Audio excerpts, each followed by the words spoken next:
You're tuned into the show that informs, improves, and inspires racers everywhere. The Northwest Race Report. The Northwest Race Report, brought to you in part by TrueTech Automotive, Vancouver, Washington, home of the In the Family Racer Discount, and by Scott Seal Coat and Striping. For over 25 years, whether it's sealing or striping, you can count on Scott's. And by Product41.com. The Northwest Race Report is heard exclusively at TerryBridgesRacing.com. And now back to your horsepower and performance hosts, Terry Bridges, Glenn Tower, and Jeff Eden.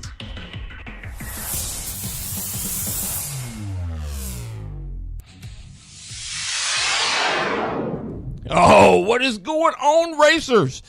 And welcome to another edition of the Northwest Race Report. I'm your horsepower and performance host, Terry Bridges, and sitting in with me, my great race team themselves. The champion himself, he's wearing a champion sweatshirt in the house, former, or still is, the Cascade Karting Association president, Mr. Glenn LIppi Tower. What's going on, Lippi? It's all good in the hood tonight. Yes, sir. And he's back after problematic knee surgery, but he's back behind the love of his life, the loader, Jeff Eden. Yeah, exactly. I did get to run my loader for a couple hours last couple days. Enjoying it. Nice. I see you're in the Dodge, too, so you must be feeling better. Yeah, it's getting better, but, you know, it's just going to take a little bit. Well, don't rush it. Just don't rush it. That's Absolutely. Yeah, that's it. Yeah, look at this. Watkins. He's an H and a P1 right together. Let's see here. An H and a P1. Yeah. A high and then a P1. That's it. I've almost forgot to say, Happy New Year. It is 2018. And we start another season. Actually, we've already started our new season. The Northwest Race Report season started back in December the 10th was our anniversary date. Oh, wow. So we're already a few in to the new season. Nice. But still, hey, it doesn't matter. We're going to say Happy New Year 2018. Hopefully everybody has a safe, fast, and productive 2018. Don't you think, Lip? Amen to that. Look at this. Sucic we got Watkins, Carr in the second spot. Oh, Sucic was third. Scott Keeney fourth. Kyler Culver fifth. Daryl Kelso sixth. Yeah. Kevin Bridges. Yep. Oh, Chizzy in the house. Chris Worley. Right on, man. A full house. Absolutely. It's awesome. Hey, well, we got a good show for you tonight. Tonight we have two in the seat live guests.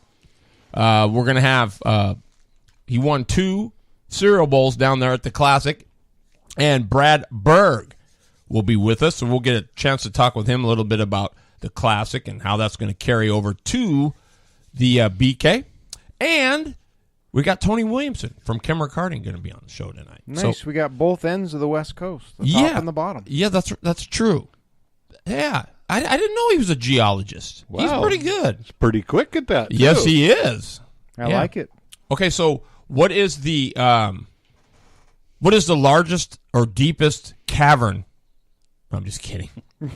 He's looking at me. What? Crater Lake. Where's this going? Are the wheels getting ready to fall off? He's looking at me like, holy cow. Where's this going? Hey, a couple things really quick before we get started, because we got a lot of results from the Classic, a lot of good stuff, is I wanted to remind you guys, I know we've talked about sponsors and stuff like that. There's a new place you should check out. I mean, just go check it out. Her name is Jess, and she is at racingmentor.com. I went and checked it out, stumbled on it by mistake. She's got some awesome sponsorship stuff kind of going on there.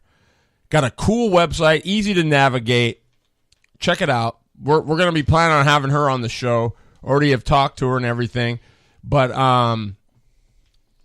guys, it's never too late. You need to try. That way you can get some dough and get things out there. I mean, you got to, nothing in means nothing out. So give her a shot, racingmentor.com. She's got a bunch of different stuff, articles, and just some cool stuff you need to check out. And her name is Jess. Seems like a super great gal. So that's that. Second thing, did you hear about Beitler? Yeah. That's pretty cool. Yeah.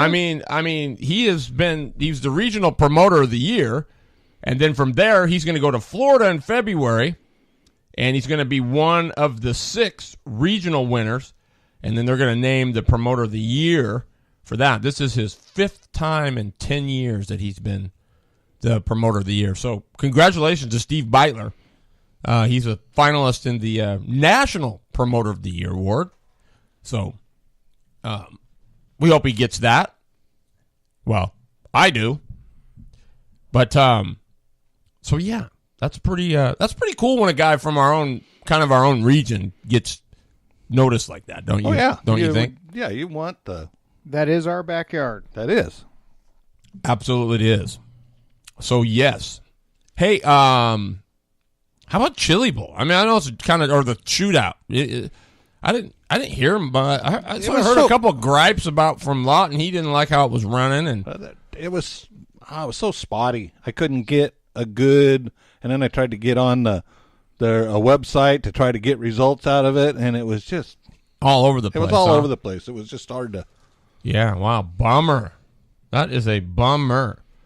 Boy, Chris Worthinghouse, appreciate you being Kyle Keenan. What's going on, baby? Ernie Conver? Yeah, dude. Hello, Ernie. That's pretty cool, you know it. That's really cool. Well, we got some classic results. We got some stuff from Salem. And we're just gonna be kind of talking some BK stuff. I think LIppi's got a rant. So I've got a rant. I've got some new stuff. I'm kind of all over the board this week. I'm going to cover a lot of ground, but I think everybody will be happy. Yeah. I think so. I got a little bit of stuff that I think will interest some people. I know I stumbled across Tristan Hyder's race schedule, and I saw that too. That he is being very, very progressive, and I'm liking it. He's looking for a little bit more money, and we'll talk about that in a little bit here. Cool, that's awesome. Well, what do you say then? Should we get after it? Should we get after it? Take the high side. Absolutely. It's time for Winner's Circle Wednesday, brought to you by Tees and Tops. Well, let's start off with Salem Speedway, Slideways Saturday, December the 30th. Not a bad turnout. 53. Yeah, so 54. Yeah, and I can count the guys that weren't, Keeney wasn't there. There was, you could count them once you were there, and you could see who kind of wasn't present. But still, it was a wonderful turnout. I didn't make practice. I left my wallet here. I get all the way down there. I'm going to get gas, and I'm glad I didn't get any. But I go in the store, and I was going to buy something, and I get ready to go. Oh, crap. No money. Where's my car? Oh, my God. You know how that panic kind of sets in? You know, you're going, oh, my God, what? So I go and tear the car apart. Nothing. So Shannon's still here. She's not feeling good. So she says, I'm going to wait before I come down because she was coming down anyway, but I'm just going to wait, take a nap, beat the traffic. Okay. I call her up. God, I hope she's still there. I call up, and she is, hey, is my card in my coat pocket? She goes, yes, it is. I'm like, yes! I was so stoked. It was just a big relief. You know how you get that relief of, oh, my gosh, thank you. But anyway, so I had to go meet her. So I never did get practice, but was practice good? Practice was really good. Actually, Rusty and I had a great time with it. We got out several times. My kart was fast right out of the box because obviously being there a few weeks before, I had a chance to work on it. So we spent the rest of the day working on Rusty's kart, which we definitely picked up some speed. So by the end of the night, it was pretty fun because we got out for our last session and we were just side by side pirouetting it through the corners for 4 or 5 laps. That's killer. Before he finally got me. So and it was a pretty decent turnout. I mean, bikes and quads and karts. It was a good night. Mm-hmm. Yeah, I know Ronnie didn't make it either. I talked to Ronnie Cox, who was on his way down, and he said, dude, it's been an hour and 35 minutes, and I've moved 7 miles. Oh. I mean, he was just flaming. Traffic was brutal that day. Yeah, he was thinking about going. He says, could you do me a favor? Yeah, just tell Swires I'm not going to be there probably for practice. I said, oh, you'll make it. No. Yeah. So anyway, kind of a bum deal, but...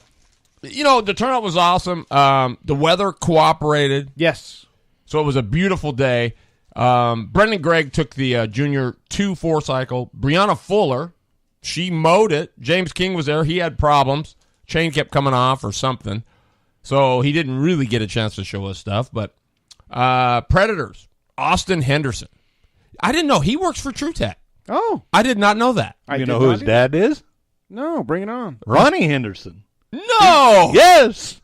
Wow. Wow. Where have we been? Well, where's Ronnie been? He hasn't even come up and said hi or nothing. In the pits working on it? Wow. That's crazy. Nice. Wow. Ryan Craven was second, and Richard Gooding was third.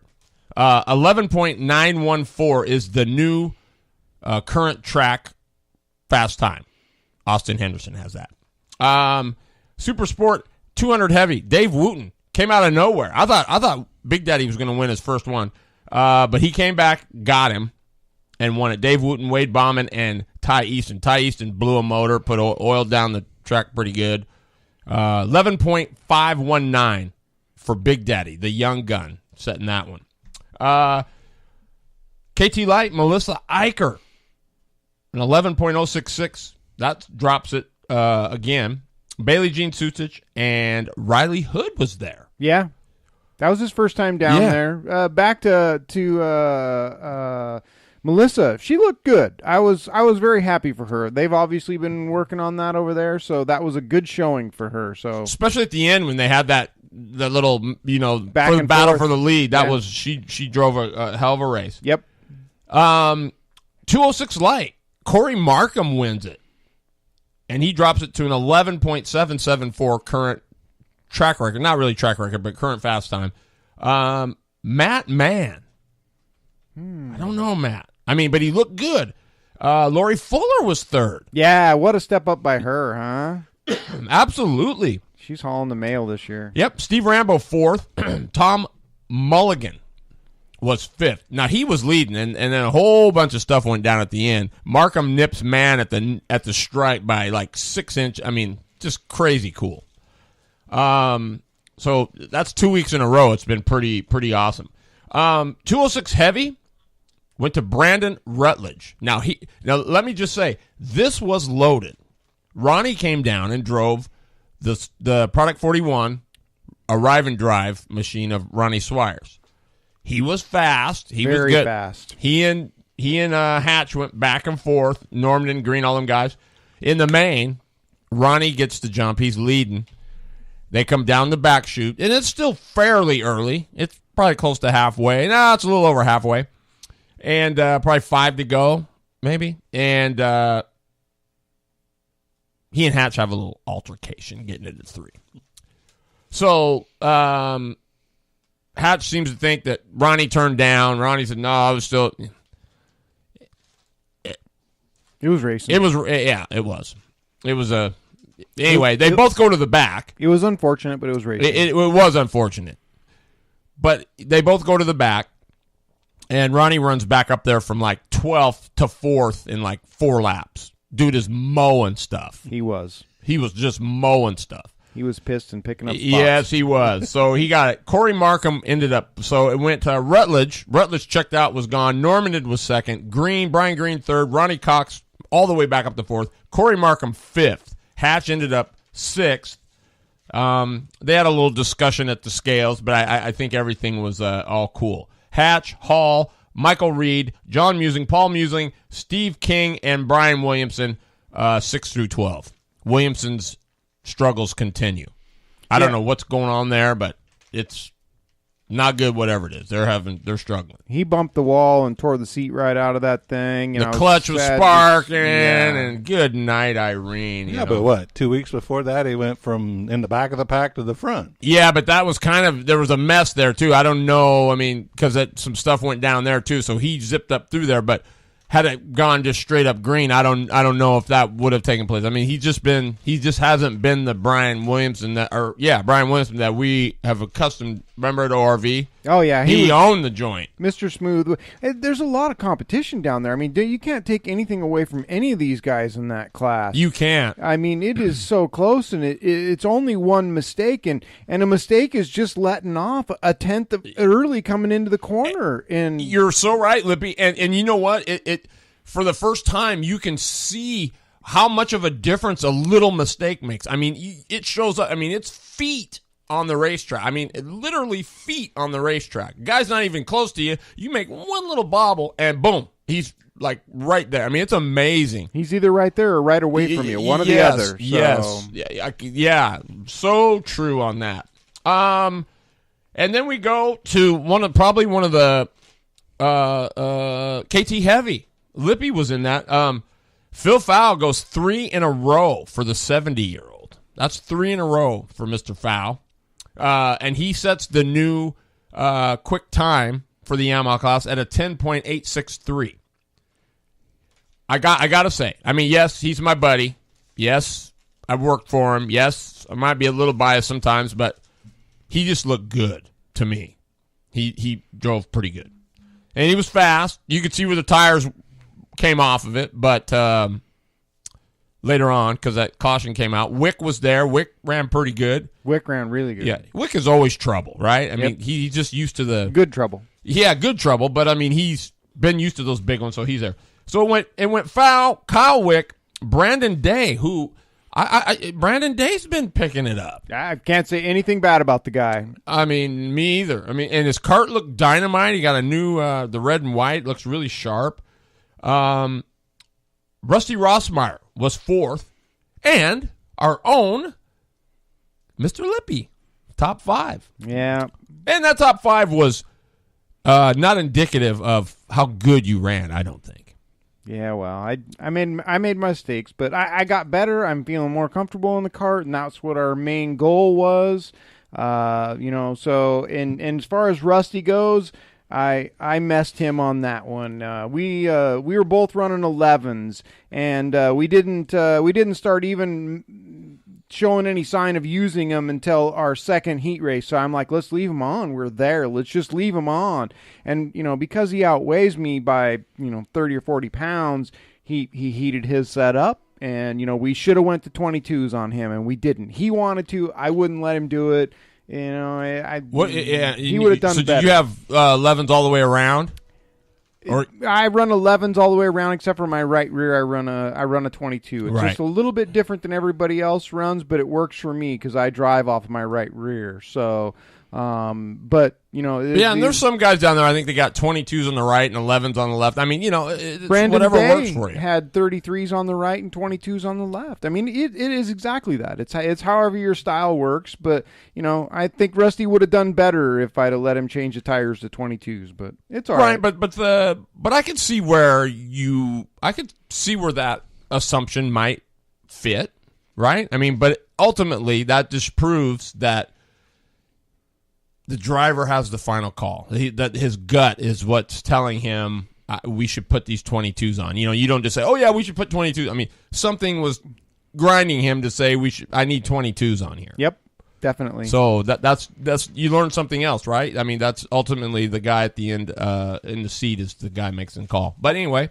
Also, the same something else that happened down there is we did a trial run on what's going to happen on BK weekend. The practice on Friday, built in a good groove, and Jason left the track. He didn't let him grind it for Saturday morning. So it was a Friday night practice and carried over till Saturday.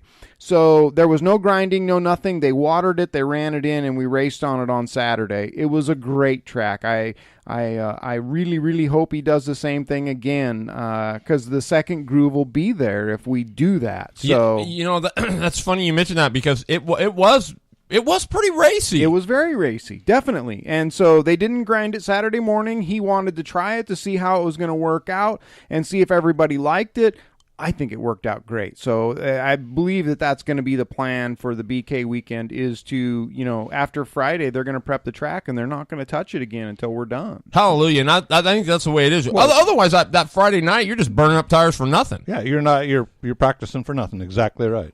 Yeah, I mean, you maybe you're making sure nothing falls off, but other than that, you're not really learning anything. So that's good stuff. What's up, Matt Strebe? Thanks for tuning in, baby. Kyle Culver showing up. As Yeah, well. one of the hardest working guys we got is Matt Strebe, man. He's all over those results.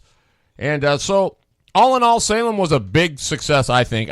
The numbers were...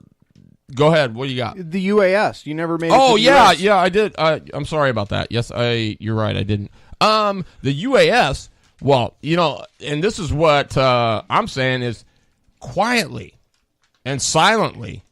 the assassin. Yeah, That's what I want to talk about. It's going under We need the to radar. talk about that. The radar. I mean, he wins it and handily.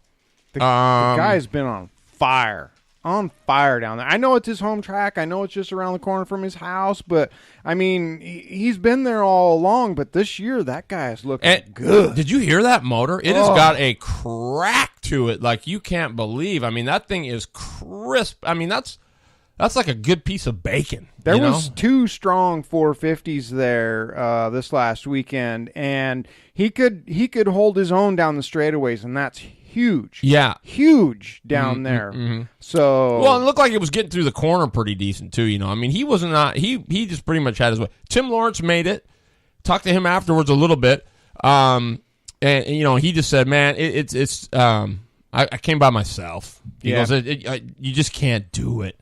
He says, I haven't even really touched tires.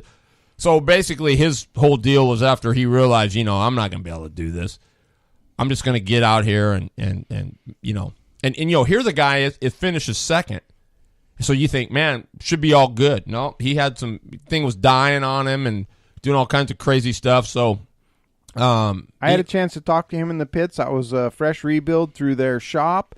He was basically there to shake it down. He accomplished that, shaking it down. Everything stayed together. He knows he has to work on the rest of his program, but that was really what he was there for, was to shake it down, check the gear, make sure he was going to be there. Now he can work on the rest of it. So. Yeah, absolutely. Rusty King puts up the best number now, but he doesn't. Rusty has it, but for the day it was a 10.338.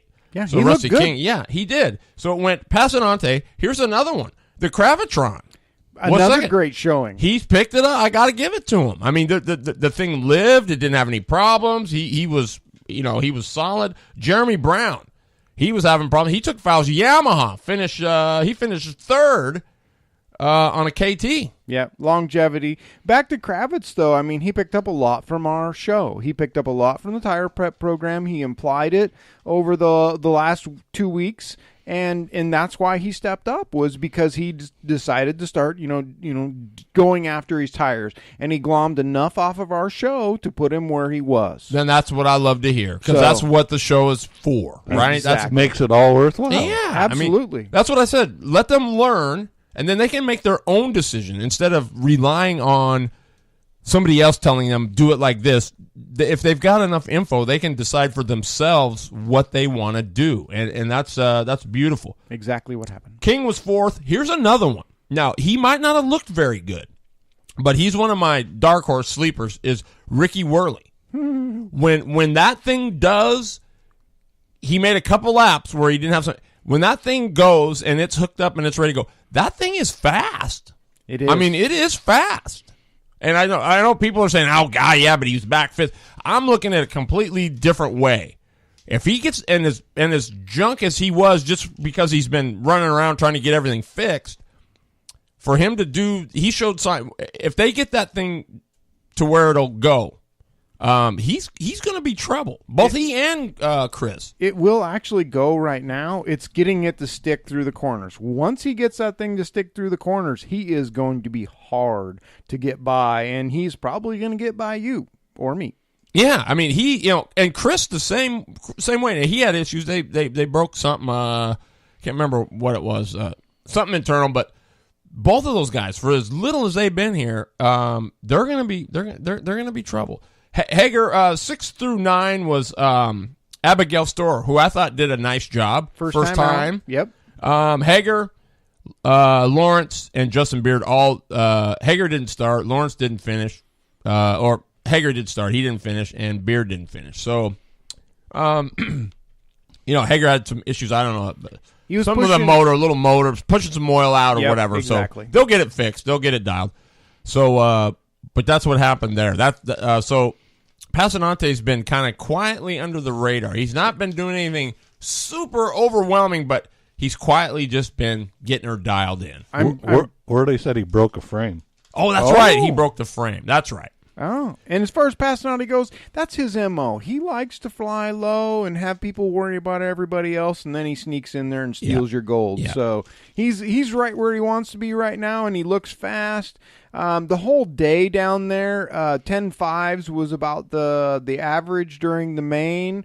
I kind of think that everybody should be a little bit faster, but we're gonna see that step up over the next few. The next 20th, race. I bet you'll see the times plummet. Yeah, exactly. Just a lot of it depends too on the racetrack. I mean, but the track is there this year. I don't care what anybody says about it and whatever they want to say. The track is there this year. Right. I've never felt this good down there. that's awesome. And I'm banking on this being probably, if not because we've had some good ones, but this should be a very, very, very competitive. Yeah. People have learned enough now that now you're going to get to really see. People have been here before. They got some notes. They've gone back home and maybe done a little homework. This is now you're getting to see the fruits of 5, 6, 7, where we were getting new guys in and they're starting to come back. Now these guys know Salem. It's going to be it's on. You can start to feel it in the air already. It's pretty awesome. But here's Daniel Kravitz checking in right now. He had a 10.38 on his tack. So yeah, you look great out there, buddy. You were right on pace. So. Yeah, and the thing stayed together, and they didn't do anything dumb. They just kind of stuck with it and rolled solid. I was impressed for Definitely. sure. Yeah, he's gonna be in the mix. And remember, it doesn't always the BK doesn't always go to the fastest guy. Absolutely, it goes to the best team, the one that's best prepared, the one that can get it all done. So or be there in the end. That's the key. It's a survival thing, really, because it's not if, it's what is going to happen, right? I mean, it's just let's not forget, Passanante very easily could have a crown too as well, because if he had the Yao syndrome, they ran out of gas, but so it could very easily been Passanante having a crown now. So I mean, yep, flip it, But we're gonna have a great show with Ronnie on the 17th. You're gonna want to be here for that. We're gonna go crazy on the BK and talk about all the what ifs and what could happen, but. The 23rd annual Holiday Classic. Oh, yes, the Good classic.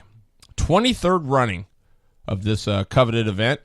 And, it's a must-attend event if you've never been, I think. LIppi and I were lucky enough to get to go twice, obviously. But if nothing else, it's worth the trip for the hot dog.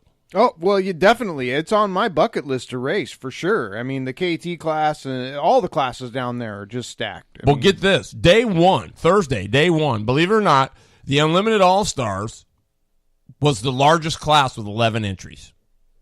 So, yay. Yeah. Hats off to those guys. Nice. 2-Cycle Superstock was second with 10, and they had 51 total entries for day one. Not bad. Yeah. Outlaw Intermediate. I don't know what intermediate means. I don't know either. But Caden Spring won that. Tanner Turley, Taylor Whitefield, and Aiden Hambling. 1, 2, 3, 4. 2-Cycle Superstock. Nick Ellenberger. Dude's tough. That's 1 Crystal. Tyler High, second. Aaron Schaefer, a quiet third. Cody Welker, fourth. Renee Angel, fifth. Scott Boley, Pete Gresh, Corey Hostler, Ronnie Bitton, and Steve Harmon, 6 through 10. And there he is. We're going to get this thing rocking. Your favorite drivers and people of interest in the motorsports world. It's time for In the Seat, powered by Blue Line Graphics. Well, this guy was an honorable mention on our MCB award from the Holiday Classic, Most Crystal Bowls, with 2. and he's also the defending BK champ. His name is Bad Brad Berg. What's going on, Bradley? Oh, not too much, Terry. How about yourself? Man, doing good now, talking to you. So let's talk the Classic. I mean, the weather was dialed. You guys were the largest class on day one. How was the Berg? I mean, things were good. Like you said, weather was great. Couldn't ask for much better, especially with how a lot of areas in the rest of the country are doing. But it was great weather for racing, and we had a good time down there. Yeah, you look like you were. Did you struggle at all? Thankfully, not too bad. I mean, we had a few things that we needed to correct, but balance was pretty close. That we were just kind of tweaking the whole weekend, which made it fun. Yeah. So what does balance mean to you? How does Berg Racing? What's the definition of balance for your team? I would define it as drivability, which I guess I need to define that too. Just something that I feel like we can race with. It's not too far one way or another. It's in the middle that we can we have room. We can adjust either way come race day. Something that we're not, making huge swings at. Something that we can fine tune. Yes, good answer. So it looked like Kevin White ran pretty good, did he not? Yes, he did. He ran very good. Sat pole first day and led the first handful of laps at least. Ended up second, obviously, but he had a fast kart. Yeah, he's been coming a long way, improving a lot. Absolutely. Were you nervous at all when you went in there, or did you know you had a pretty good piece? I knew we had a pretty good piece, but you never know how those things are actually going to play out. So you always try and do what you can early. Yes. And so we're being patient, but he had a fast ride. I know what that kart's capable of, and I know he's improving a lot as a driver. He's fast, and so I try not to underestimate anybody. No, you really can't. Now there's Nate High was third, fourth was Chris Mello. It was fun having him out there on the track. Yeah, for as long as he's been out of the seat, man, that's pretty impressive. It is very. Now here's a name I don't know. Mike Nitka was fifth. Is he from Arizona? That I'm not entirely sure. He was in the '88 machine. I don't know. Pete Gress Jr. Oh, yeah. Yeah, he was from Tucson. He came up from the track down there. Okay. Pete Gress Jr. was sixth. Seventh was Scott Boley. Eighth was Tim Mendez. Ninth, Aaron Schaefer. 10th, Trevor McAllister. And Torres didn't start, Emilio. So bummer for that. But I know once you got by Kevin White, dude, it was like you were on fire. It was like somebody yelled fire, and you were just running to get some water. Yeah, that thing, Joe and company helped set that thing up really nicely, and it was rolling really good. Behind Whitey, I knew we were rolling really good, and if we could get out front, I felt like we could kind of set our own pace and do our own thing. Just thankfully we were able to get in front of him and didn't have too much pressure after that. What tires did you decide on? We were running pink Maxxis. Okay. And how did that work out for you? I mean, obviously pretty good. Yeah, I've had pretty darn good luck with those things, and they were good for us again this time. Now, I got to clear something up because I talked to a couple people, and I don't know where this came from, but they were saying, well, JP was there, but he's not helping Brad Berg anymore, and, he's this and that and whatever. Everything is kosher, right, with you and JP. It's just you own the cars now, and he just comes and helps you and does whatever, right? Well, I'll clear that up right now. I'm not doing any of this without his help. He's been instrumental from the get-go, and he still is.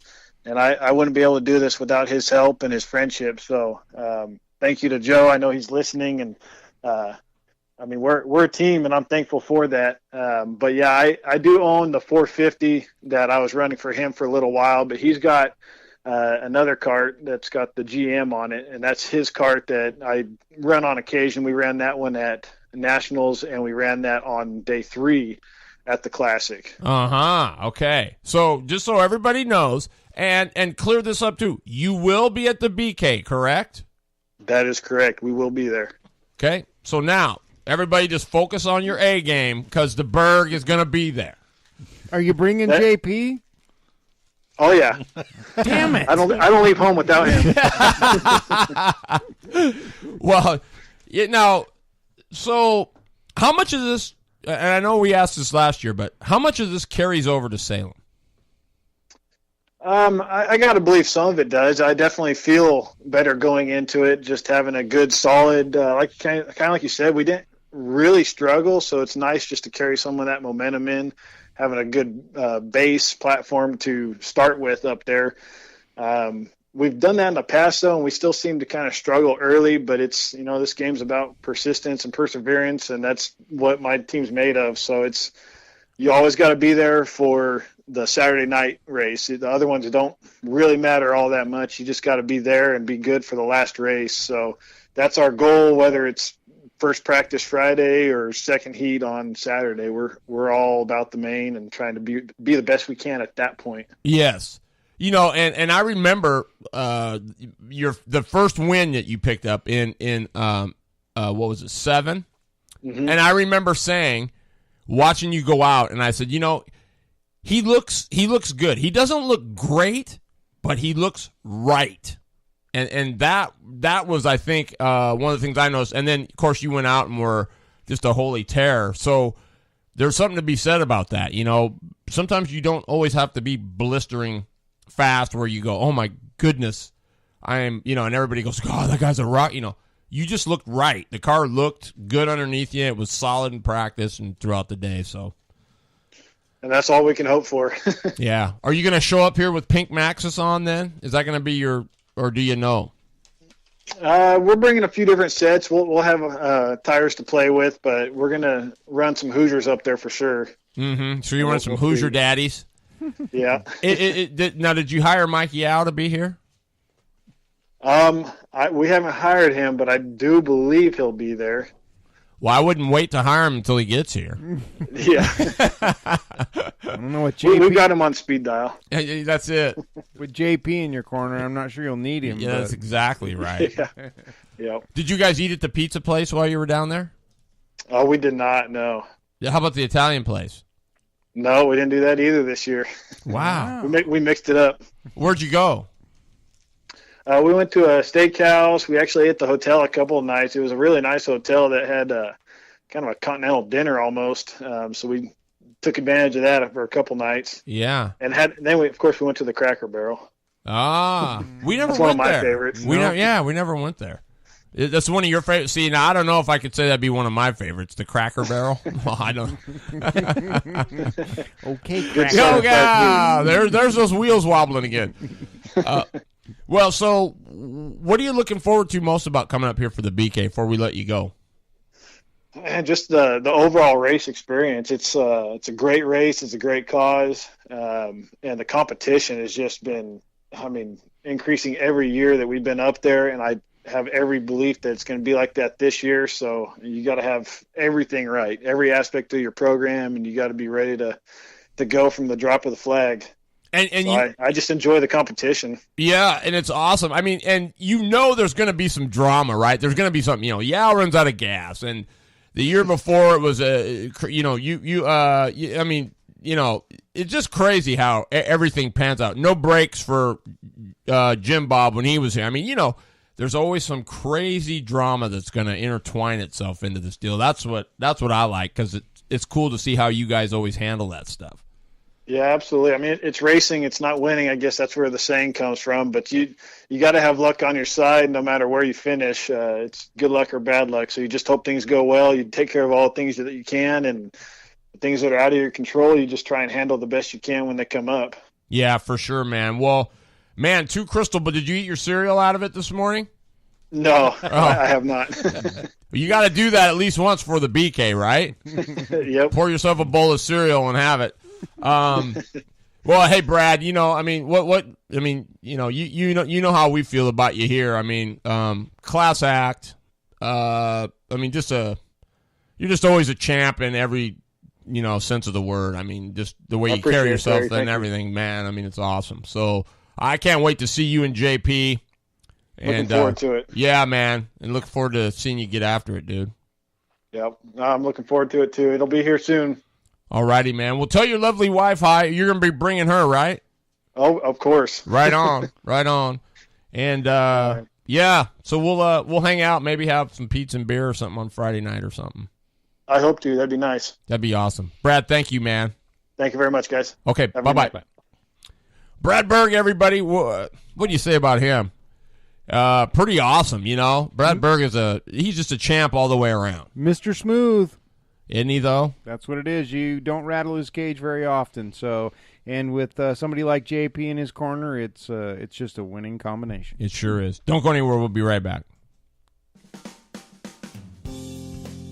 You check your shop list, you check off things on your racing to-do list, and you constantly check your micron at the racetrack. But what about when that little check engine light comes on in your car, truck, or tow vehicle? Do you check that or just ignore it? Most can't be bothered, but there is nothing worse than breaking down on the way to a big race or vacation getaway. It's time to start treating and checking your car, truck, or tow rig the right way with a visit to TrueTech Automotive for a preventative maintenance service before it costs you more than that big race or vacation getaway you're looking forward to. With 10 service bays, NAPA-certified car care technicians, along with award-winning customer service, TrueTech gives you one less thing you have to check. Get it done right, the first time with the right parts at the right price. And how's this for right? Use the discount code NWRR and receive TrueTech's In the Family Racer discount of 25% off all preventative maintenance and vehicle repairs. Just another way, TrueTech has been helping their customers keep their vehicles in check since 2008. TrueTech Automotive, 6900 Highway 99, Suite A, Vancouver, Washington. Open 8 to 5, Monday through Friday. 360-571-2302. This is JG83, Joe Gibb, and you're tuned in to the Northwest Race Report. All right, we're back. And the second half of this Winning Wednesday is brought to you by Word Racing, your winning trackside support since 2007. And they're proud to announce their grand opening of their new store. And they invite you to stop by and check out their new location in Clackamas, Oregon, next to Highway 212, conveniently located right off of I-205. They're open 9:30 to 6:30 Monday through Friday, and they take weekends off to go racing. Check out more at wordracing.com. They are your safety specialists, and I'm working on an ad for them, so I just want to get them in. But Word Racing, we appreciate your support of the Northwest Race Report. Check them out, wordracing.com. Blue Line Graphics in the house. That's right, baby. Brian Esquinia. We had a nice chat on Saturday. It's funny, though. We were chatting, and it was like, he's like, dude, I kind of got, I kind of got to go. I'm like, I know I'm talking too much again, aren't I? Yep. He was just itching to get out of there. Oh, God, Bridges is going crazy. I got to get out of here. I got to get out of here. Okay, dude. Well, just one more thing. Dude, I got to go. Jeez, that Bridges wears me out. So anyway, Brian Esquinia in the house. Right. Oh, man. Tracy L. Hodap Williamson. Seat ripped right out of the post. That's a bummer. Yeah. Big Rocks. Oh, Big Rocks. I don't know. Yo. Dave Chizzy. It's so good to see Chizzy. He's, we stopped running out of gas with a 15-minute time limit. Yeah, that's it. Or should only take a couple laps for a restart. But no, we got 6 or 8 or 10 to get things figured out. And personally, that has an effect on the outcome. Well, And it can't. Those things should not be having an effect on them. So, but they're going to get it dialed. The crew's been working really good. Suchit says it's BLG, not big. Oh, I couldn't see that. Yeah, my eyes are. Oh, yeah. Well, Big Rocks too, I guess. Yeah. But yeah, they hit you in the head. Yeah. So we were going on. Let's we'll have to rip through this. We got Mr. Tony Williamson from Kemmer Karting going to be our Blue Line Graphics in the seat live guest round 2 tonight. So let's see. Day 1 was Caden Spring, Tanner Turley, Taylor Whitefield, and Hambling. Nick Ellenberger, 2-cycle Superstock. Ellenberger, Tyler High, Aaron Schaefer, Cody Welker, Renee Angel, Scott Boley, Pete Gress Jr., Corey Hostler, Ronnie Benton, and Steve Harmon were 6 through 10. Beginner Outlaw 206. Rylan Bono and Dylan Bono, 1-2. Bradley Cox, 3rd. Landon Myris was fourth. Connor Jacobs fifth. And Braden Underwood sixth. And Hunter, is it Koneski? Was seventh. Outlaw 125s, Dylan Schott and Grant Schott. They were just only two there. Outlaw Open 500s, AJ Miller takes home the Crystal. Jeff Hughes, Caden Williams, Rory Williams, Kyler Hughes, and Chris Hahn. Tanner Covey, Chloe High, Rowdy Ladd, and Anthony Corda were 1, 2, 3, 4 in Outlaw 206. Clone Heavy. We all heard about this. Angel leads all but the money lap. And Ryan Fernandez goes by, and he takes the Crystal. 1 of 3 for Fernandez. It was him, Angel, Tyler High, Chris Mello. What a stud.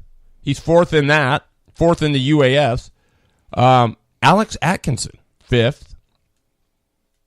And, Perry McMillan, seventh. And Mike Huntington was seventh. Yeah. Perry McMillan was sixth. That was that. We told you the UAS finish. Day 2. They dropped off to 28 entries. Oh, ouch. Yeah. KT Light was taking home the P1 honors for that with 9. And it kind of went down like this. But I'm going to say, numbers are for promoters, right?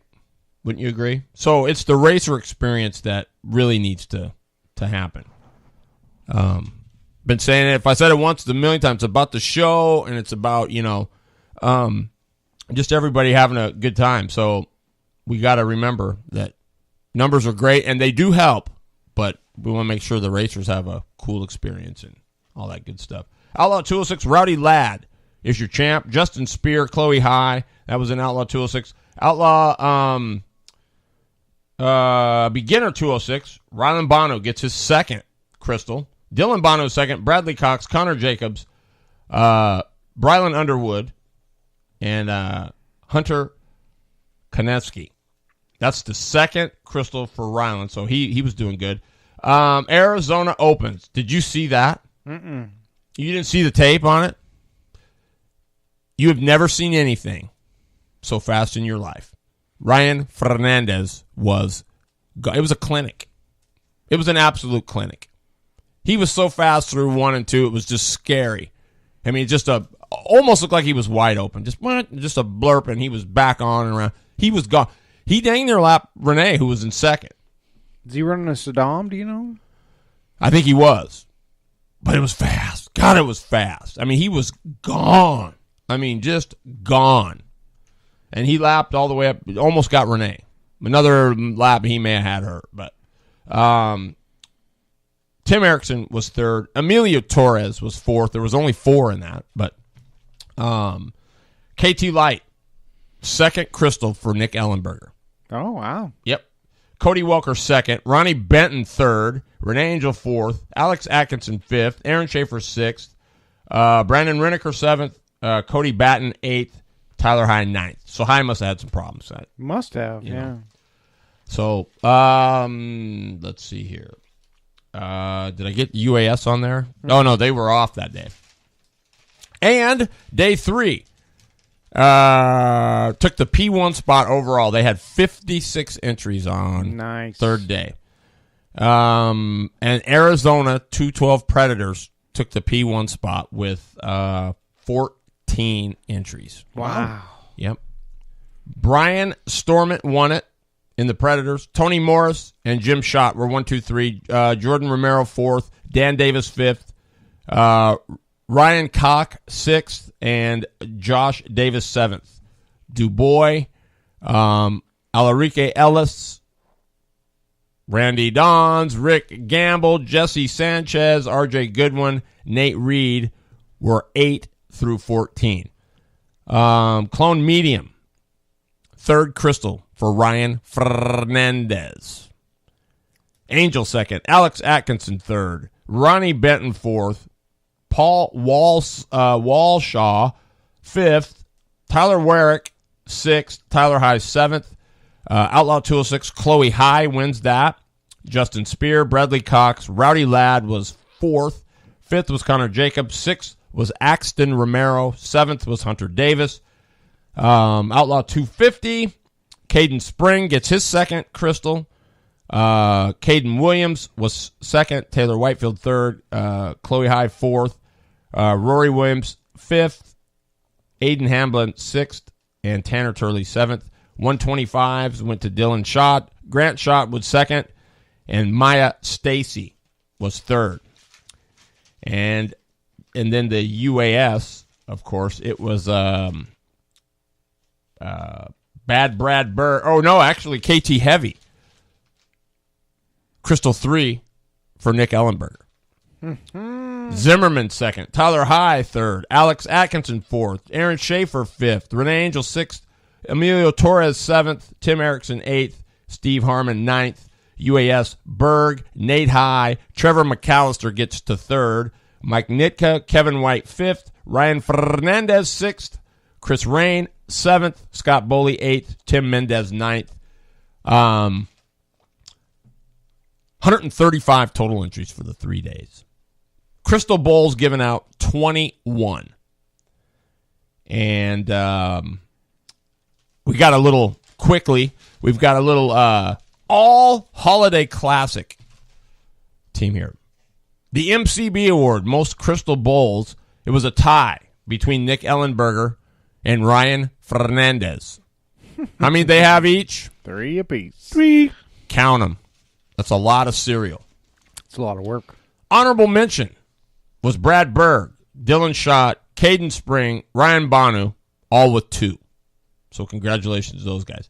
The Return to the Seat Award goes to Chris Mello with his 2 fourths. The Best Salvage Award goes to Trevor McAllister. He finished 10th on day 1. He finishes 3rd on day 3. So good salvage for him. And the Toughest Nails Never Quit Award goes to Chloe High because she was involved in a pretty nasty wreck. I guess they spun, hit in front stretch wall, pirouetted, did all kinds of crazy stuff. So Chloe High gets, and she came back out, and she ends up winning a Crystal Bowl. So she gets the Toughest Nails Award from the Northwest Race Report. Just something fun we kind of did. Nice job. Thank you. And you know what? Nice job to everybody down there. I don't know. You may or may not have saw it. Also, kind of a bummer, but Joe Torres is stepped down from the presidency of the club. So that is going to be open. He said he's still going to be there to help and whatnot, but his program's suffering because of his having to be, doing the presidential duties and time with his family. So he's elected to step down. That position will be open. So the Northwest Race Report praises Joe Torres for a job well done in a job that's not always a thankful one. I can sympathize with him. Yes, you probably can. Mm-hmm. So Joe Torres, congratulations. Well done. And good luck with the race program. Absolutely. We got a few. Lip, take her away.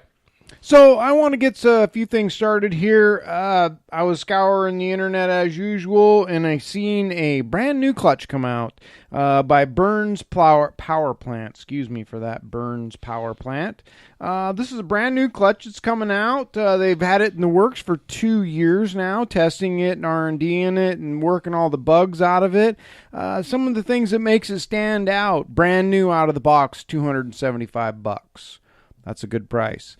It is a 3.35. Most clutches out there right now are a 3.5. So you got a little bit less rotating mass there, which makes it a lot more desirable. The third thing that I have to say about it is it's 10 tabs. Instead of 6 or 8 tabs, it's 10 tabs that are making contact in the shoe that locks it up. So if you guys get a chance and you are looking for the extra edge, it's out there right now. It's Burns Power Plant. Hit them up. Check out the new clutch they got going on. Even Shannon Halbert has taken the time to take a look at this thing and is impressed with it. So, if you're looking for something new and you need something good, hit them up. Give it a try. So you mean El Diablo has looked at those? He has viewed the same page that I viewed and liked what he saw. Well, if El Diablo likes it, there you go. I mean, it has everything that we all want. So take a look and give it a whirl. The thing that got me on the site was everybody wanted to be there, either R&D or give me your clutch and I will give you my evaluation. I can appreciate that, but on the same token, folks, he's got 2 years into this thing, okay? He has R&D'd it to death. He didn't just pull this out of his garage and decide to put it out into production. He's done all the work, so at least give him the value of that and step up and support the program. It's somebody that's trying something new. They're trying something different. It's new innovation on our doorstep, and I love that about karting, that people are still striving to do something new. So support this guy and go look and see what he's got, and if it's going to work for you, then support it. Having said that, the next thing I want to go into is what I saw in Salem this last weekend, and Terry has touched on it. Ronnie Swires has touched on it.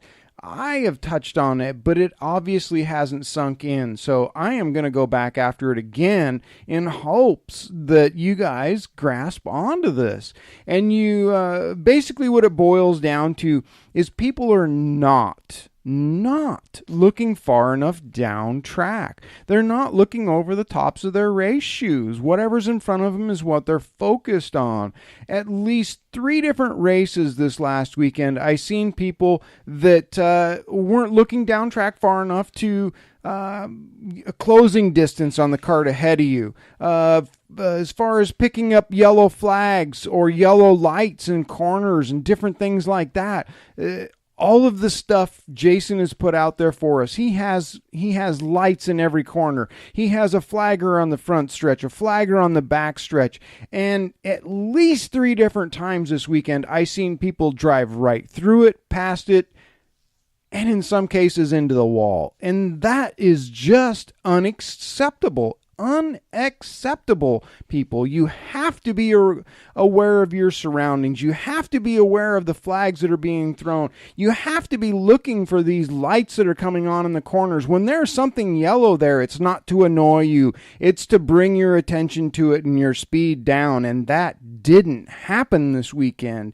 So, that's what we've got to do. Your head has got to come up over the front of your cart. You've got to be looking, not just the cart ahead of you, but the cart ahead of that. You've got to be looking at that and trying to figure out either what that person's doing so you can get by them, or what's happening up ahead of them, so that in the UAS class, I seen carts wadded up, and they had a half a straightaway before the accident that had happened before them, and they weren't able to get it gathered up and out of the way before they got to that situation. And even in some of the slower classes, it was the same thing. And we've just got to stop that. We've got to look further down track.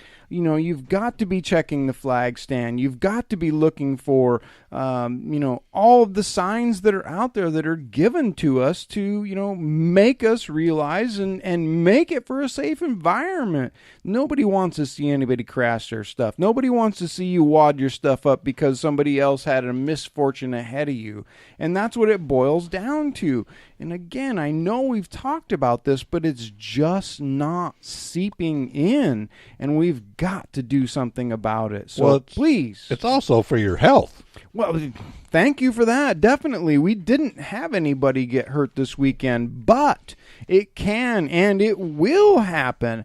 I realize, Rusty and I, late in practice on Friday, we got out and we got out with some slower classes, and it was difficult, and there was new people, and I will address this later. No problem. That's good stuff, though. Your favorite drivers and people of interest in the motorsports world. It's time for In the Seat, powered by Blue Line Graphics. Welcome, Mr. Williamson. Are you there? I'm here. How are you guys doing?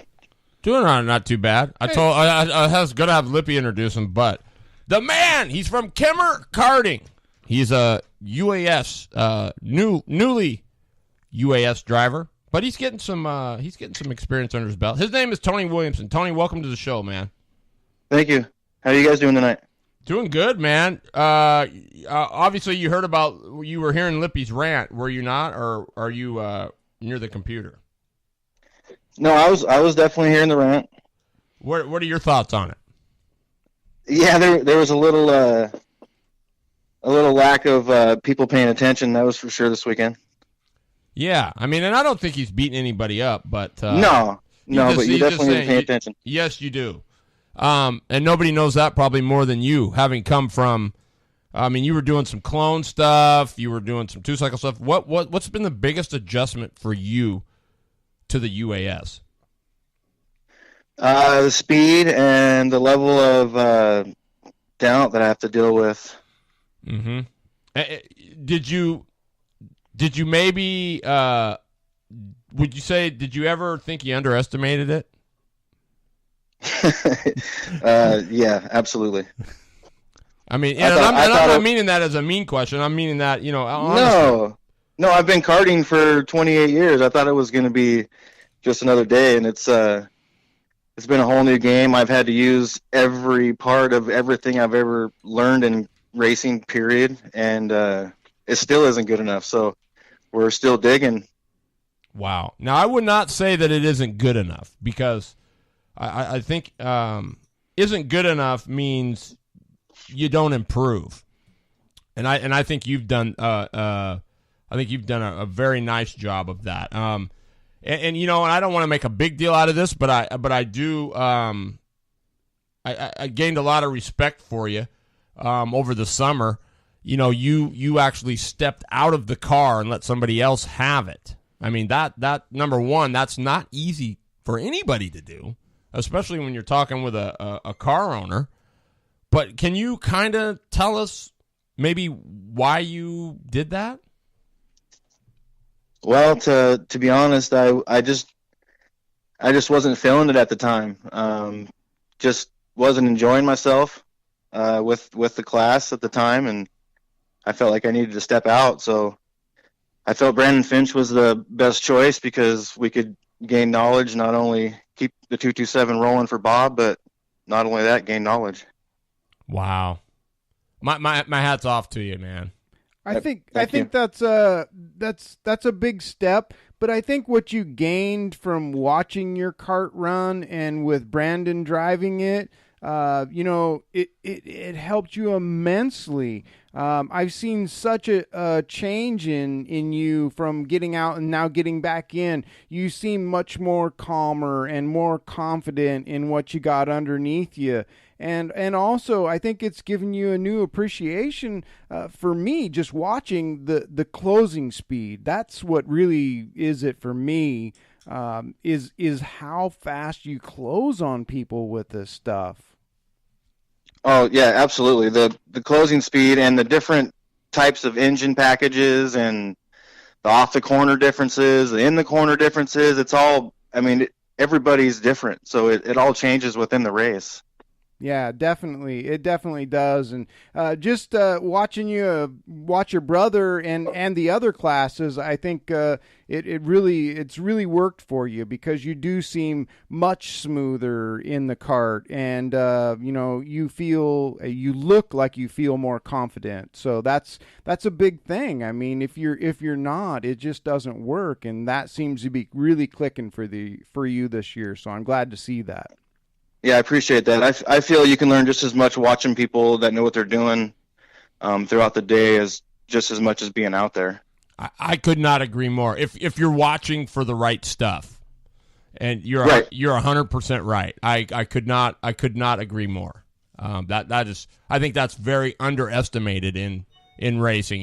Just how much you can learn watching. People go up there all the time, but are they really watching or are they just watching? You know what I mean? Well, when I used to run the asphalt, they'd practice all day long Friday. So people would always ask me, why aren't you practicing? I'm at the fence watching. I learned just as much watching.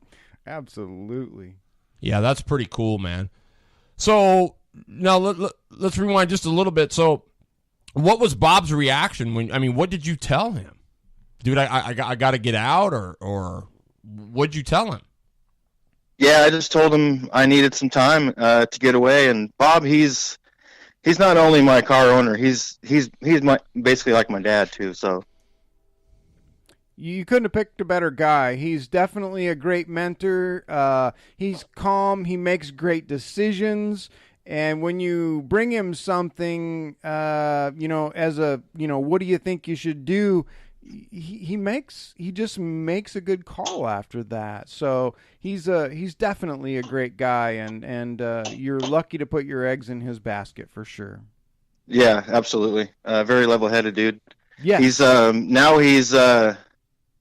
Now that we had the little engine issue, we're gonna put a little more power to it. So we're gonna see how that goes. So I was going to say, what did happen with the engine? The engine, it just blew a base gasket. Oh, okay. Cylinder to case. Okay. So you didn't wound anything internally then? It just started pushing its guts out, or oil, anyways. Yeah. What I did was watching back on the GoPro, I come out of one, I stuffed the right rear into the fluff, come out of two, and the motor just broke the belt. So I must have stuffed it full of dirt when I hit the wall, and then so that's what caused the belt breakage. And then for some reason the base gasket decided to go at the same time. I don't know if it has to do with that. I'm not sure. Well, you might. Yeah, that wouldn't be like with a car, like you lose a transmission or something, and you go through the ozone with the motor. You're already running up there with those.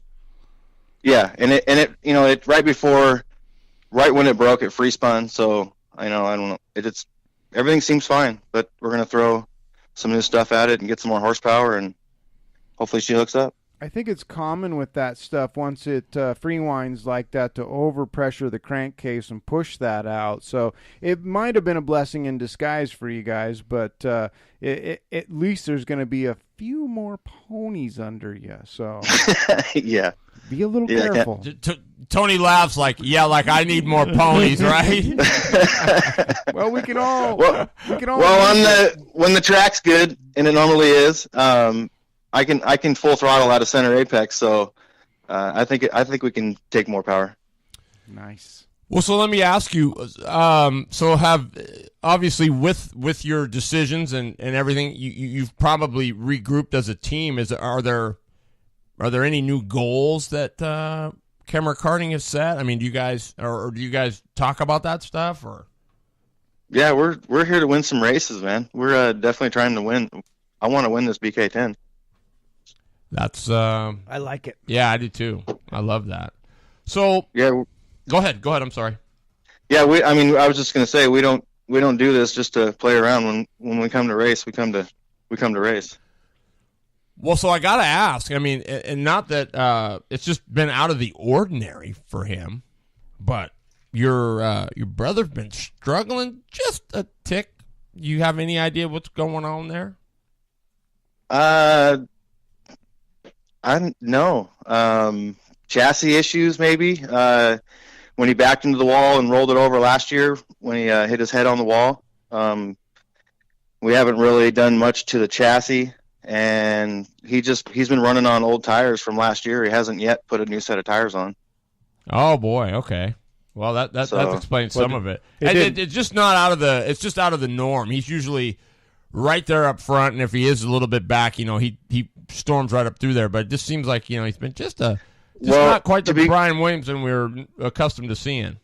To be quite honest with you, the level of competition in the L206 class has picked way up. So I mean, I don't know if it's Brian falling back or everybody's just getting it. You know what I mean? Right. And that's okay. I didn't mean that negatively. I just know that watching him at ORV and some of the other, even at Salem, he's he's always right there. So, well, for sure. Yeah. For sure. Now this last incident didn't hurt the chassis, did it?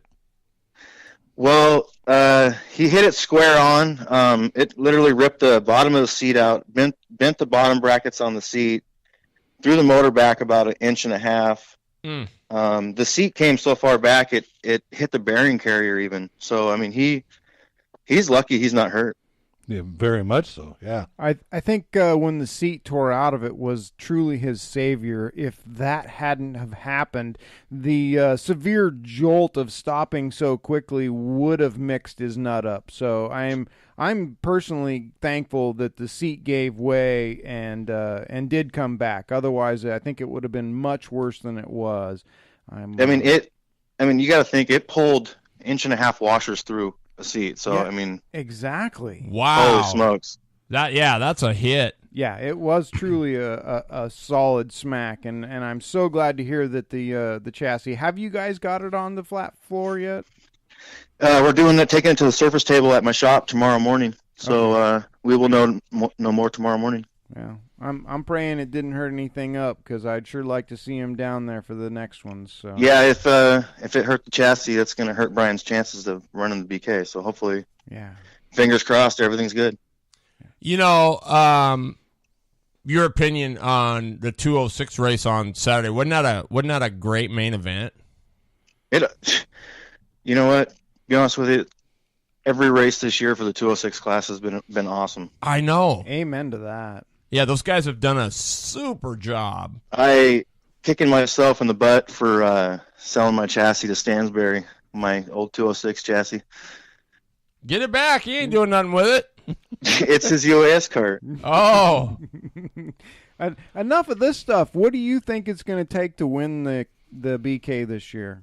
Everything you got. The level of competition coming is going to be second to none. Nice. What are you guys going to be on Well, I should ask if I can ask this first, but what are you guys going to be on primarily for tires? We are solely a Vaga team. Oh, nice. Really? Yeah, we don't run anything else. I've tried other tires. For me, the feel of the tire, it just isn't there on anything else. And I can't say on Hoosier, I've never ran Hoosier, but we feel being a new team, we need to stick with one tire and learn one tire before we start jumping around.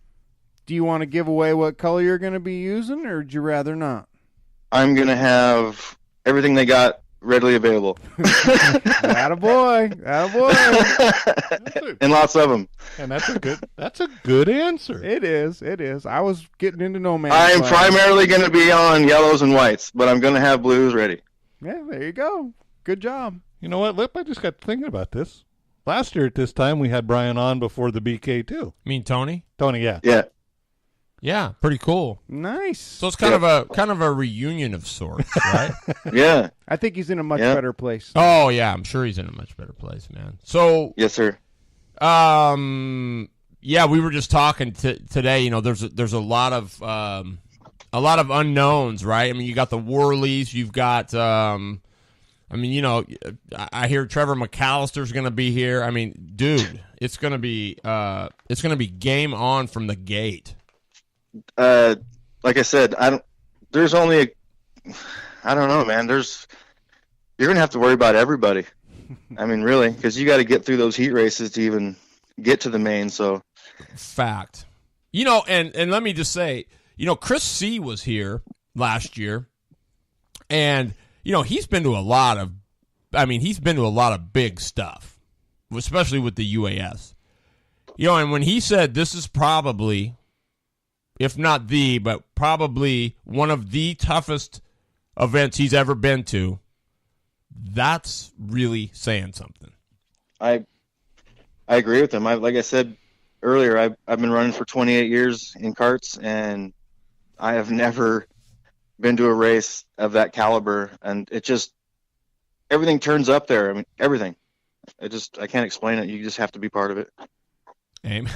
It's isn't it true? Those are no truer words. I mean, there's just something special about the BK. I mean, and it's from the time you hit that gate, right? You're all jacked when you're going down the road, but you pull in the parking lot and it's like the aura hits you. You know, Yeah. and you get to the gate and it's like, oh man, where's my knife? Because I can cut this stuff. It's so thick. You know, it's man, it just gives me goosebumps thinking about it.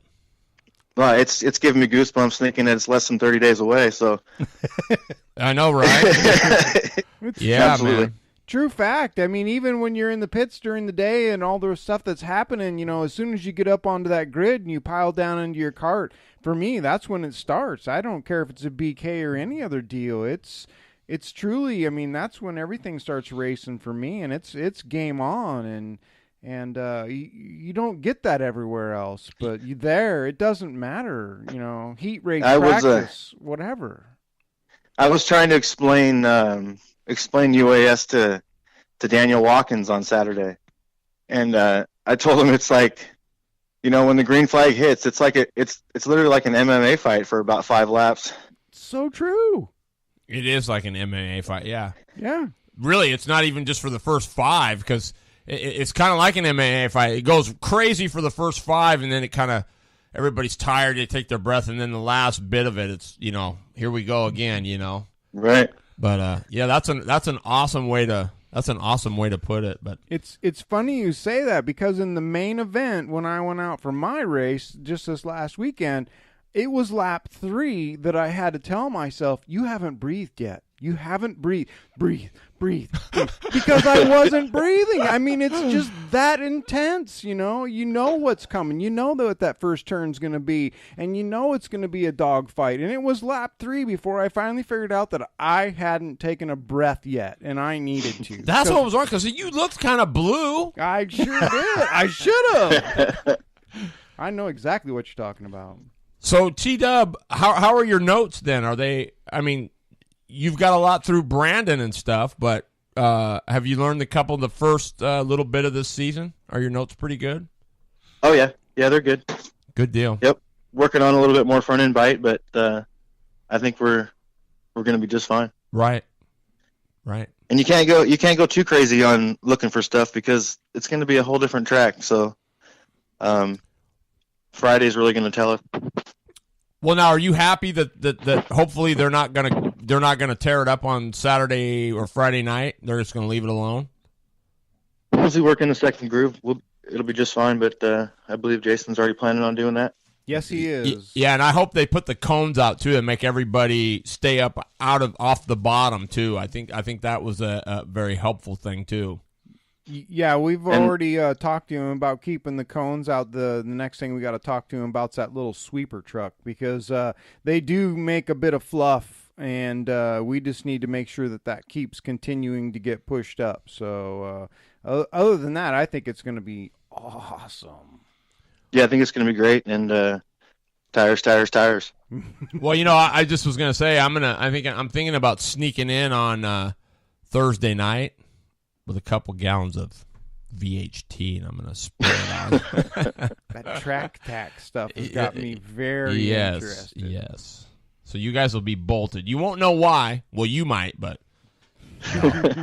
we did that at Woodburn when they put that seal coat down on when you went across the right. It was all slick. Went out there with VHT, and the first cart turned over. Whoops! Yeah, Jim said maybe that wasn't a good idea. Yeah, probably wasn't. Of course, with the US guys, they're not going to bitch. It'd be pretty tough to flip one of them over. Whew. Yeah. Well, Tony, man, I'm glad you made it. You sound good. I'm glad you're feeling better. Hopefully, you're going to be 100% by. You got a couple, 3 weeks? Tired. Oh yeah, I'll be fine. Even if I'm not, I'll be fine. Yeah, yeah. Just don't be like LIppi. You got to breathe, you know, especially with a cold, right? Oh, absolutely. Yeah. Well, hey, man, thanks for being on the show, dude. I just want to say seriously, just that move right there alone, not just that one, but that was a bunch. I got a whole bunch of respect for you, man. You what you see is what you get. You're a straight shooter, and what else can I say, man? You're a good dude. Good dude. Yeah, I appreciate it, man. Thanks for having me on. Yeah, you betcha, Tony. You guys have a good night. Yep, you gonna be there the 20th? Motor will be back by then? I'm hoping to be there the next 3 Fridays. Sweet. Well, I'll look for you, man. Got to know Jason. Yeah, somebody does, right? Well, I'll be looking for you because I think I might be down there too. So I'll look for you, buddy. All right. Thanks for taking the time, Tony. All right. Thank you. Okay, buddy. Good night. Bye-bye. All right, Tony Williamson, everybody. Good guy. Hell of a good guy. Hell of a good guy. I mean, seriously. And that took big. That's not easy for a guy to do, to step out of your ride and give it to somebody else. No. Not on your own accord. I mean, not at all. Usually it's the owner that pulls you out of the seat. And that was a decision by him, and it paid off dividends. So good job. Yeah, I gained a lot of respect for that. And some people say, well, God, it's not that big. It is a big deal. Yeah. If you really stop and think about it, it's a damn big deal. You try and do it. Yeah. Well, and like he said, all of it up to this point, and then all of a sudden you jump in this thing, and it's a whole different world. Yeah, nothing compares. Nothing compares. So karting. And that's what you try to tell people. But like he says, man, I thought it was going to be. I raced everything in my 28, and nah. So it is. It's a, I don't know. I'll go on a limb here and say, it's not an understatement. These things are race cars. Oh, for sure. They're race cars. I mean, there's just no two other ways to look at it. I mean, they are race cars. It's flat scary going into the corner. That's all I got to say about those things. Yeah. I mean, you just think you're getting in. I mean, just imagine, 20, 30 mile an hour quicker than you are now. I mean, and then the thing to get, and then hopefully the damn thing will turn. Yeah, or stick. And then you got everybody else with you. Yeah, no, it's nuts. Well, what'd you have, buddy? You had some cool stuff. Oh yeah, you got to finish your stuff. So we were talking about being aware on the track, closing distances, that kind of stuff, especially in the UAS. You heard it from Tony. It happens really fast out there. And my whole appreciation was when Rusty and I went out late in a practice, and we got put out with the Predator class. It was a decision that Rusty and I made. It wasn't Jason. We went out there, and it was a handful. I mean, we were working our corners. We were making it happen. Everything was good, but just the way you closed up on the slower classes, and it was so unpredictable. So, it did give me an appreciation, and, there was some green people in the class that weren't aware of all of the ins and outs of karting, so that made it a little bit more challenging. But anyways, it's just really, people, just be aware of your surroundings. Know where the lights are that indicate there's a yellow. Know where the corner workers typically stand for their yellow flags. Know where the flag stand is. And be aware of that. Look for it as you come out of the corners. Look for it as you enter the corners, that type of stuff, so that you don't miss any of that stuff.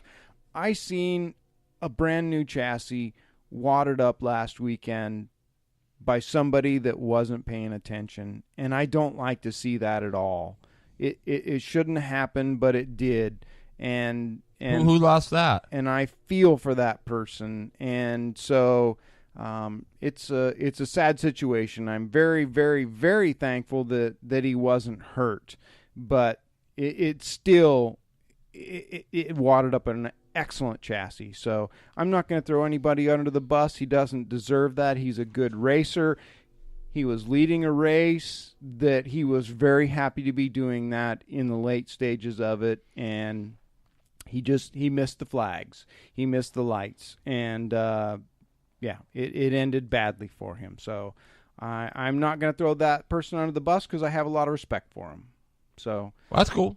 I didn't mean it. I'm trying to remember who that might have been, but yeah, that is unfortunate. Terrible. Yes, definitely. And it happened in some other classes, and I think that down the road we've already touched on a few of these things that should be maybe more talked about.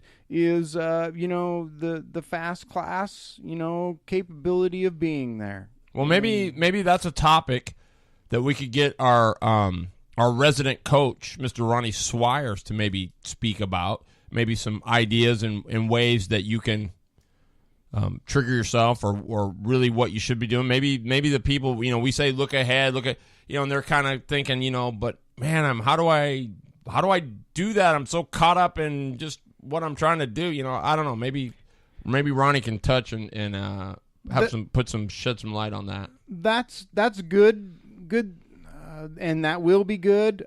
Some of it is, just coming out of the junior classes and the way our whole class structure is set up. You can't run anything else until you turn 16 years of age, and then basically you can go right into the fastest class we have. And I don't know that coming out of a junior 1 or junior 2 class and being able to go into the fast classes is necessarily the best thing that you can do. So maybe we do need to talk about some stepping stones to get there, because let's face it, coming from a restricted class to a class that is non-restricted and probably 5 times the horsepower, 6 times the horsepower is not always the best thing. I've seen a few race cars put into the berm and the wall that didn't need to be, just because there were some other people out there. So something we need to talk about at a different time. Absolutely. And the loader, Jeff Eden, what you got, buddy? Well, I'm going to kind of, for the next couple weeks here, I'm going to hit different racetracks and kind of give you a highlight of what they're coming up with for races. And I talked with Nick Ben this morning, and or this afternoon, and asked him what he wanted me to kind of highlight. So he gave me some races to highlight, and they're big races, because they're this year are getting in. I mean, they have 2 races with the Leonard Evans, his series, the Northwest Super Late Models. Yep, he's got 2 races for that, and the first one will be on the 2nd of June, and then on the 3rd of July, it'll be the West Roads 126, and that's one of the biggest late model races for around. And then on July 21st is the Canadian Big Rigs, which is one of the biggest draws at that place. It is unbelievable. If you've never seen them, these Canadians, they go racing. Rubbin is racing with those boys. And then on the 4th of August will be the Miller 200. That's their longest race of the year. Yeah, I won't leave early on that one. And then on the 18th, then will be the super late model race. And then in the process, I was looking through the schedule. There's 6 other super late model races that are 100s through the year, and then they do have a Legends regional qualifier September 1st. So that's a good race for them. Super cool. That sounds awesome. And then there's the Ride Along with Rusty, where you can get in a late model car, either ride or drive one, and that's in August 11th and 12th. Is he going to get us? Did he hook us up? We all get to go get a couple laps. Well, I'm working on that. I'm gonna have to take a gun. But. And then was talking with a young gentleman we had on the show last year, and Tristan Hyder. And Tristan's got his schedule out, and he's got a pretty aggressive schedule. He's basically he wants the Super Late Model Championship at South Sound. That's just what it is. He's going to run all of them. He's going to run the Super Late Model Tour races that come to South Sound. But he would like to run the Leonard Evans 150 up at Wenatchee. He would like to run the Summer Showdown at Evergreen.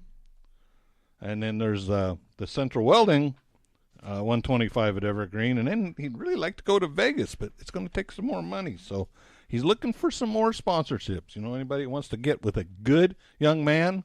I've had the pleasure of sitting down in the pits with him and his dad. What an awesome group. They didn't know me from Adam until I walked up and started talking, and we sat down and talked, and his dad was just great. So, and right now they're Doug's Family Restaurant's helping them out in Sunset Air. So, anybody that might want to sponsor or help this young man out, it's a good car. Absolutely, that's awesome. Step on board. And that it, or you got more? Nope. That's all I'm going to give you today. Awesome. I just figured that, if I can get a track every day, every week. Sure. Kind of shoot them out. And that's awesome. I mean, that's some stuff we need to do. I do want to put out there, we're wanting to get out and about. So if you've got a race team or store or something and you'd like us to come and you want to have an open house or something and you want us to come do the show live from your place, we'd love to do that. Just you can contact myself on Facebook at Northwest Race Report, or you can contact Lip or at the racetrack, whatever, and just let us know. We'd love to do it. I know we did some stuff with the Ford Focus Group, and we were up at Renee's, and we've been Passanantes. Yeah, about due for another one of those. That was a great time. We might even bring our own pizza. Yeah, we owe them that time. Yeah, so well, and not only that too. If you got some of your race teams out there, you want to ship me your schedule. I'll be more than happy to say what you guys have got going. Yeah, absolutely. Get a hold of the loader. Well, I'm working on the site. Actually, I got a squinty trying to touch up some of my junk that I screwed up, but we're gonna try to get some stuff so you guys can be able to work the site and get some messages and do all that kind of cool stuff. So more for that coming later, but we kept them overtime. Hey, this weekend, don't forget, we have got the Cage Carts are back for their 2-day show. And definitely, I know several kart teams that are going to be going down there to practice on Friday night with them. So if you're needing some practice, sneak in there. It's a little inexpensive. Yes, it is. And you got 3 weeks. That's 3 Fridays. You could probably get some serious things figured out if need be. I know several teams that are going to be doing that. So, man, Big BK, don't forget the 17th of January. The Rocket, Ronnie Cox, will be in the studio with us hanging out. Don't miss it. Don't. Next week, I'm not sure. I've got a kid, a flat tracker, that's been wanting to get on the show, and he may be even coming live in the studio. But when that gets more concrete, I'll let you know. But looking forward to that. And geez, Lip, I don't know, man. It's too long for the BK. Just look down track. It's closing fast. Yes, it is. Jeffrey, you got anything, man? You going to be doing anything special? Nope. Just trying to heal. Well, I may be down there Friday. Sounds like I might be. I'll be hanging with Fow and Double M. Double M racing this weekend, I think. He got a new set of gears, so it'll be interesting to see how that works out. But how was that? How did that go? The fat lady, fat lady on top. There you go. Oh, it would. Man, I'm glad the wheels are wobbling now. Oh yeah. Big shout out to our guests Tony Williamson and Brad Berg for being on the show. Appreciate your guys' time. You guys are both true champs in every sense of the word. We'll be back next Wednesday. Absolutely. And remember, if somebody is on the bottom, Lip, you're going to hit the high side and look down track. Absolutely you are. Now remember, it's rarely the fastest team that wins, but the best team always does. Consistency pays. We'll see you next week, everybody. We love you. Thanks for all your great support. Looking forward to seeing you next week. Take care.